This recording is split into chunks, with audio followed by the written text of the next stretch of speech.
আসসালামু আলাইকুম রহমতুল্লাহ। আপনাকে অসংখ্য ধন্যবাদ আমাদের ভিডিওটি ক্লিক করার জন্য।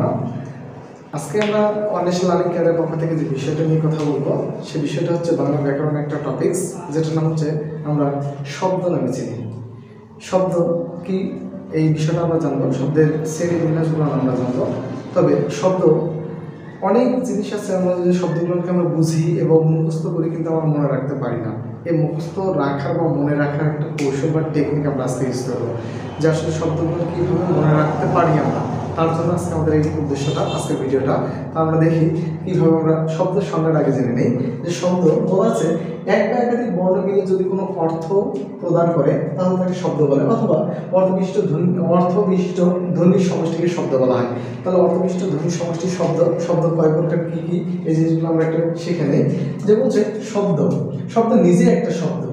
শব্দ বলা এক বা একাধিক বর্ণ দিয়ে শব্দ হতে পারে।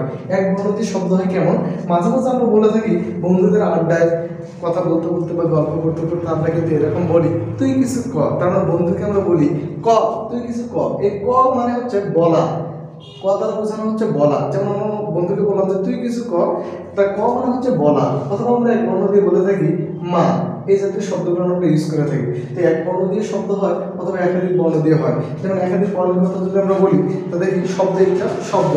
তারপরে আমরা যদি বলি বই, আমরা বলি কলম। আমরা এইভাবে বলতে পারি যে বিভিন্ন বর্ণ সমষ্টি, যে একাধিক বর্ণ এখানে আছে। আবার আমরা বলতে পারি কমলা, আবার আমরা বলতে থাকি খাতা। তারপরে এগুলো প্রত্যেকটা হচ্ছে একাধিক বর্ণের সমষ্টি। তো এই জন্য বলছে যে এক বর্ণ দিয়ে শব্দ হতে পারে, একাধিক বর্ণ দিয়ে শব্দ হতে পারে। শব্দ যদি আমরা শ্রেণী বিন্যাস করতে যাই ব্যাকরণ থেকে, তাহলে শব্দ যে বিভিন্ন দৃষ্টিকোণ থেকে শব্দ কত প্রকার, এই প্রশ্নটা আমাদের বিভিন্নভাবে আসছে পরীক্ষায়, যে বিভিন্ন দৃষ্টিকোণ থেকে শব্দ কত প্রকার। টেকনিকটা এটা মনে রাখবা, আজকের পর থেকে কখনো যেন না হলো। সেই বিষয়টা হচ্ছে এরকম যে শব্দ বানানে কয়টি বর্ণ আছে, শব্দ বানানে আমরা বিশ্লেষণ করলে 3টি বর্ণ পাই। এটা হচ্ছে তালব্য ব, একটা দ। তার মানে আমরা এই শব্দ বিভিন্ন দৃষ্টিকোণ থেকে যদি আমাদের প্রশ্ন আসে কত প্রকার, আমরা বলবো 3 প্রকার। কীরকম, যে আমরা জেনে নিই যে শব্দ বানানো যেহেতু আমাদের 3টে বর্ণ আছে, এই কারণে আমরা ধরে নিলাম 3 প্রকার। কীরকম, একটা হচ্ছে গঠনমূলক, একটা হচ্ছে অর্থমূলক, একটা হচ্ছে উৎসমূলক। তাহলে শব্দ আমরা পাইলাম কয় প্রকার, বিভিন্ন দৃষ্টিকোণ থেকে শব্দ আমরা 3 প্রকার পেয়েছি। দেখো আবার যদি প্রশ্ন আসে যে গঠনমূলক দৃষ্টিকোণ থেকে শব্দ কত প্রকার, তখন আমরা বলবো গঠনমূলক দৃষ্টিকোণ থেকে শব্দ কত প্রকার, এটা আমরা বলবো। যে ব্যাকরণে আমরা পড়ে থাকি নয়ের সংখ্যা আছে 2টি, একটা হচ্ছে দন্তন্য, একটা হচ্ছে মূর্ধন্য ন। তাহলে এখানে ন আছে 2টি, এই কারণে আমরা বলবো গঠন বানানে ন আছে। এই কারণে আমরা বলবো ব্যাকরণে যেহেতু ন আছে 2টি, গঠনমূলক শব্দ কয় প্রকার হবে, 2 প্রকার। একটু থেকে মনে রাখলে আমি মনে করি যে প্রত্যেকে এমসিকিউগুলো কানেক্ট করতে পারবে। যেমন গঠন বানানে ন আছে, নয়ের সংখ্যা ব্যাকরণে 2টি, এই কারণে 2 প্রকার। একটা নাম হচ্ছে মৌলিক, একটা নাম হচ্ছে সাধিত শব্দ। একটা নাম বলছিলাম মৌলিক শব্দ, একটা নাম হচ্ছে সাধিত শব্দ। তাহলে গঠনমূলক দৃষ্টিকোণ থেকে শব্দ 2 প্রকার। এখন প্রশ্ন যদি আবার আসে অর্থমূলক দৃষ্টিকোণ থেকে শব্দ কত প্রকার, তাহলে আমাকে এটা লক্ষ্য করতে হবে যে অর্থমূলক এই শব্দটা বিশ্লেষণ করলে এই অ একটা, থ একটা, রেফ একটা, তাহলে আমার অর্থমূলক দৃষ্টিকোণ থেকে শব্দ 3 প্রকার। তাহলে আমরা জানতে পারলাম যে বর্ণ বিশ্লেষণ করে যে কয় প্রকার হচ্ছে ওই কয় প্রকার। তাহলে অর্থমূলক দৃষ্টিকোণ থেকে 3 প্রকার। একটা হচ্ছে যৌগিক, একটা নাম রূঢ়ি,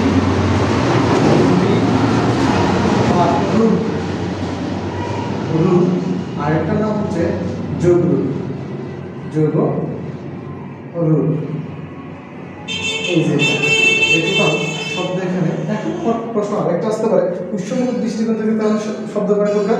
তাহলে এটা কি আমার ওইভাবে হবে যে উৎস বানায় 3টি বর্ণ আছে এটা মিলে না, আমরা এটা টেকনিকটা ফলো করবো। যেহেতু গঠনমূলক আছে 2 প্রকার, অর্থমূলক আছে 3 প্রকার, তাহলে গঠনের 2, অর্থের 3 মিলে হয় কত, 5। তাহলে উৎসমূলক দৃষ্টিকোণ থেকে শব্দ 5 প্রকার। তাহলে এই 5 প্রকার আমরা মনে রাখবো কিভাবে, 5 প্রকার শব্দ আছে কি কি, তা আমাকে এটা মনে রাখতে হবে যে শব্দগুলো কি কি আছে। আমরা পড়ে থাকি অর্ধতৎসম, তৎসম, তারপর বলে থেকে হচ্ছে তৎসম,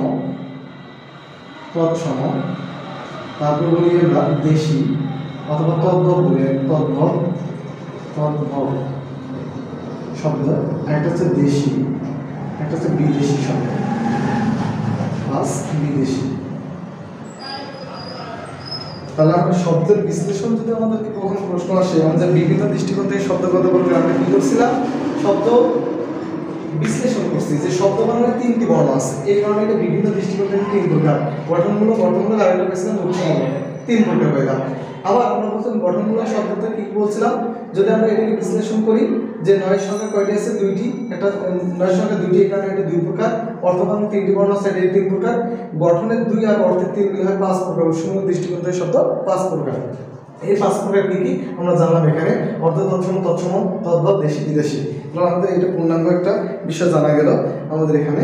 তা আমরা এখন জানবো যে আজকে মৌলিক শব্দ, গঠনমূলক দৃষ্টিকোণ থেকে মৌলিক এবং সাধিত শব্দগুলো কিভাবে মনে রাখা যায় ছন্দের মাধ্যমে, এটা আমরা শিখবো এখানে। যে ছন্দ প্রয়োগ করে আমরা কিভাবে শিখতে পারি যে মৌলিক শব্দ কারা। এই গঠনমূলক দৃষ্টিকোণ থেকে যে শব্দ 2 প্রকার, মৌলিক কে কে আছে। তাহলে আমরা জানি মৌলিক শব্দ, মৌলিক, আমি যদি লিখি মৌলিক শব্দ কাকে বলা হয়, মৌলিক। এই মৌলিক শব্দগুলো কারা, এটা বিশ্লেষণ করার জন্য আমরা 9 ব্যাকরণ বই, যেটা মনির চৌধুরী বই ছিল, এই বইটা অনেক সুন্দর বই ব্যাকরণের জন্য। এই ব্যাকরণ বইয়ের মধ্যে যে বিষয়টা বলা আছে যে যে শব্দগুলোকে বিশ্লেষণ করা যায় না বা ভেঙে আলাদা করা যায় না, তাদেরকে মৌলিক শব্দ বলা হয়। এই মৌলিক শব্দগুলো কারা তা আমরা লক্ষ্য করি।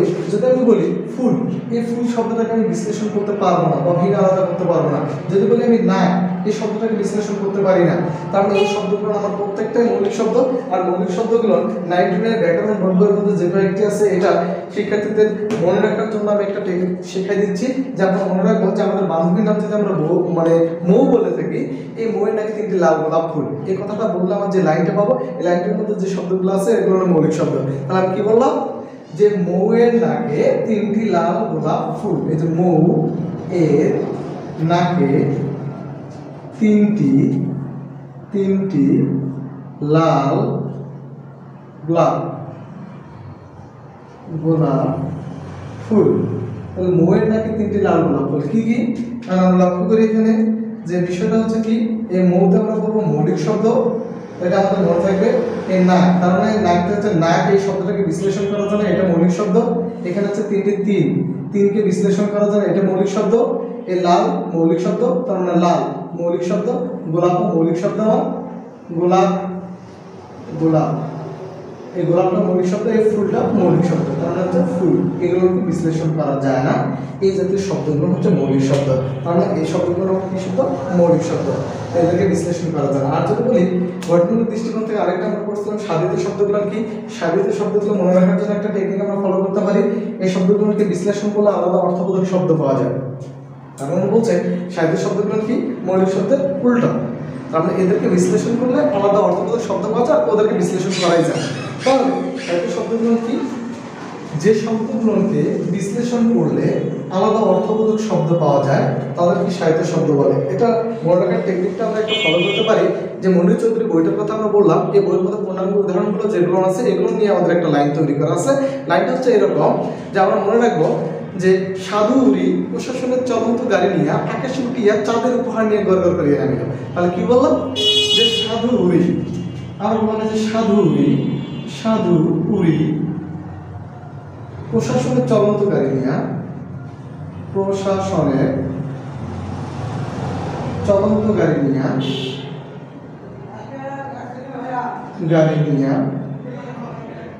নীলাকাশে উঠিয়া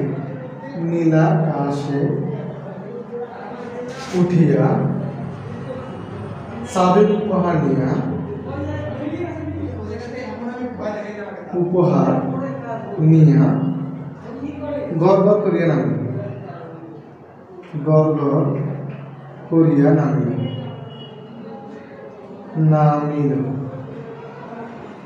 তো সাধু প্রশাসনের চলন্ত গাড়ি নিয়ে আকাশ উঠিয়া চাঁদের উপহার নিয়ে গড় গড় করিয়া নামিল। এখানে যে কথাটা বলা আছে, এই লাইনটার মধ্যে আমাদের প্রত্যেকটা শব্দ আছে সাধিত শব্দ। এবার সাধিত শব্দগুলো আসলে কি, এটা আমাদের জানা দরকার। আমরা বলছিলাম যে শব্দগুলোকে বিশ্লেষণ করলে আলাদা অর্থবোধক শব্দ পাওয়া যায়, তাদেরকে সাহিত্য শব্দ বলে। এখন আমাকে এই বিষয়টা লক্ষ্য রাখতে হবে, সাহিত্য শব্দ 3টা মাধ্যমে গঠিত হতে পারে। 3টা মাধ্যমটা কি এটা আমরা জানি। যে এক নম্বর, সাহিত্য শব্দ 3টা মাধ্যমের মধ্যে উপসর্গ আমরা করব, যে উপসর্গ, এই উপসর্গের মাধ্যমে গঠিত হতে পারে, উপসর্গ দ্বারা গঠিত হবে। 2 নম্বর, প্রত্যয়ের মাধ্যমে গঠিত হতে পারে। এরা গঠিত হবে প্রত্যয়ের মাধ্যমে। 3, সমাস যোগে গঠিত হতে পারে। সমাস, এই ব্যাকরণ প্রত্যেকটা একটা করে আমাদের টপিকস। যখন আমরা উপসর্গ নিয়ে কথা বলবো, উপসর্গ প্রকৃতি প্রত্যয় আমরা পড়বো, আর সমাস, এই বিষয়গুলো আমরা ওই অধ্যায়গুলোতে শিখবো।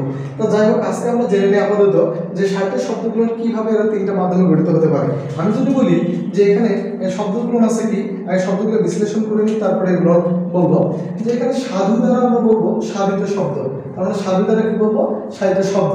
এখানে উড়িতে কি, উড়িতে হবে ডুবুরি, উড়িতে মনে রাখবো আমরা ডুবুরি, ডুবুরি। আর প্রশাসন, এটা একটা শব্দ, প্রশাসন, প্রশাসনে প্রশাসনে হবে প্রশাসন এটা। আর চলন্ত, চলন্ত, চলন্ত। আর নীলাকাশ, নীলাকাশ, নীলাকাশ, এই শব্দটা আমার সাহিত্য শব্দ, নীলাকাশ।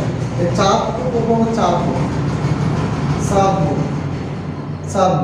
এখানে উপহারতে করবো উপহার, উপহার। আর গড়গড়তে করবো আমরা গরমিল, গরমিল।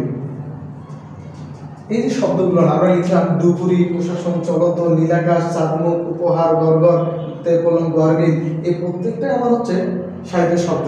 এই সাহিত্যের শব্দগুলো তিনটা মাধ্যমে গঠিত হয়েছে। কিভাবে, এটা নিয়ে একটু কথা বলি। যে উপসর্গের মাধ্যমে আসলে কোনটা গঠিত হয়েছে, উপসর্গ কাকে বলে?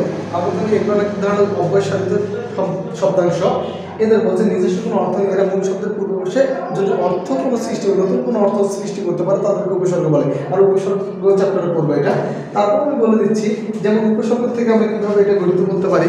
যেমন আমরা বলছেন প্রশাসন, প্রশাসন কথাটা হচ্ছে প্র, এই শাসন একটা মূল শব্দ, শাসন। এই শাসন শব্দটার পূর্বে আমরা যে প্র উপসর্গ যোগ করি, প্রশাসন, কারণ শাসন আর প্রশাসন আলাদা, নতুন শব্দ হয়ে গেছে এখানে। আবার যে বলছে যে ডুবুরি অথবা চলন্ত, চলন্ত হচ্ছে প্রত্যয় সাধিত শব্দ। কিরকম, যে চল, চল যোগ অন্ত, তার মানে প্রত্যয় কাকে বলে? আমরা প্রত্যয় আমরা পড়বো যে মূল শব্দের পরে যে সকল বর্ণ বা বর্ণ সমষ্টি যুক্ত হয়ে নতুন কোনো অর্থ সৃষ্টি করে তাদেরকে প্রত্যয় বলে। আমরা প্রকৃত প্রত্যয়ের অধ্যায়ে জানতে পারবো। তাহলে এখানে আমাদের যেটা বলছে, চল হচ্ছে মূল শব্দ, অন্ত হচ্ছে একটা প্রত্যয়, তার মানে পিছনে যুক্ত হয়েছে, মূল শব্দের পরে যুক্ত হয় এরা, এই কারণে হচ্ছে এরা প্রত্যয়। তাহলে প্রত্যয়ের মাধ্যমে গঠিত হতে পারে এই শব্দগুলো, তাদেরকে হচ্ছে সাহিত্য শব্দ। আর এই সমাজজয় গঠিত হয়েছে, যেমন চাঁদ মুখ, চাঁদের ন্যায় মুখ অথবা চাঁদের মতো মুখ, চাঁদ মুখ, এটা কর্মধারের সমাস। অথবা নীল আকাশ, আমরা পড়ি নীল যে, নীল যে আকাশ, নীল আকাশ, এটা হচ্ছে সমাস সাধিত শব্দ। তার মানে আমরা জানি যে এই তিনটা মাধ্যমে যদি কোনো শব্দ গঠিত হয় তাদেরকে আমরা সাহিত্য শব্দ বলবো। ধন্যবাদ সবাইকে আমাদের এই ভিডিওটি দেখার জন্য। যদি আপনাদের ভালো লাগে অবশ্যই আমাদের চ্যানেলটিকে সাবস্ক্রাইব করবেন আর বেল আইকন বাটনটা ক্লিক করে রাখবেন, যেন আমাদের পরবর্তী ভিডিওগুলো আপনাদের সম্মুখে যায়। এবং আপনার বন্ধু বান্ধবদেরকে জানানোর জন্য, আর আপনার ভালো লাগলে অবশ্যই তাদেরকে জানাবেন। এবং পরবর্তীতে ভালো ভিডিও পাওয়ার জন্য কোন বিষয়ে ভিডিও করলে আপনাদের ভালো লাগবে বা ভিডিও দরকার আমাদের কমেন্ট বক্সে জানিয়ে দেবেন। লাইক, কমেন্ট, শেয়ার, তিনটা বিষয় নিয়ে আপনারা আমাদেরকে একটু অনুপ্রাণিত করবেন, যেন আমরা আপনাদের আরও সুন্দর সুন্দর ভিডিওগুলো দিতে পারি। ধন্যবাদ সবাইকে। আসসালামু আলাইকুম রহমতুল্লাহ।